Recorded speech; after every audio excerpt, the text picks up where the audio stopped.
مرحب مرحب يا رمضان ويا مرحبا بك يا رمضان. السلام عليكم ورحمة الله وبركاته. دمان أصحاب ولال قرابو يوالد waxaan idin leeyahay Ramadaan Mubaarak, Ramadaan Kariim. waxaan ku guda jirnaa oo inoo bilowday bishii fadliga badneyd ee barakaysneyd ee Ramadaan Mubaarak, Ramadaan Kariim dhammaan ummadda Soomaaliyeed iyo muslimiinta meel walba ay dunida ka joogaan.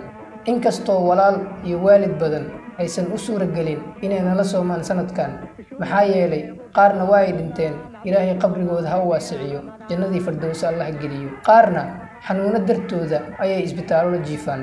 insha Allah maalmaha soo socdana maalmo kadib waxaan ilaahay ka baryi doonaa in ramadaanta soo socota uu nagu gaarsiiyo caafimaad iyo nabad. Allah inaga wada dhigo kuwii ka faa'iideysta sanadkan, sanadada soo socotana ilaahay nabad iyo caafimaad ku gaarsiiyo. aan u ducayno waalidkeen, walaalaheen inta dhimatay iyo inta noolba. aan u ducayno inta xanuunsan ee xanuunada la daalaa dhacaysa ee isbitaalada buux dhaafiyay, xanuunadaas oo kala duwan sida COVID-19 iyo xanuuno kale zaid ah, in ilaahay uu ka dulqaado xanuunada, dambi dhaafna uga dhigo. sidoo kale aan u ducayno shuhadadii ku geeriyootay qaraxii Soobe iyo dhammaan qaraxyadii kale ee wadanka ka dhacay. cadawga Soomaaliyeed ilaahay naga qabto, kuwiisa noo dhow iyo kuwiisa naga fog. wadankeena waxa uu ku jiraa gumaysi Soomaaliyeed, ilaahay ha ka qabto dadka maalin walba wadankeena marba dhinac u jiidaya. waxaan nafteyda iyo nafta ummadda Soomaaliyeed ugu bishaareynaya bisha barakaysan ee Ramadaan inaan ka wada faa'iideysano.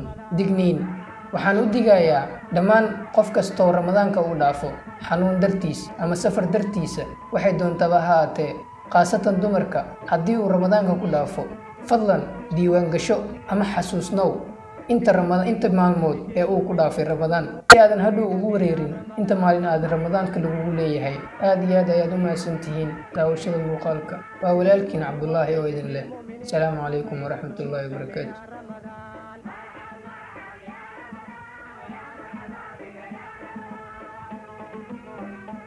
مرحب مرحب يا رمضان ويا مرحبا بك يا رمضان.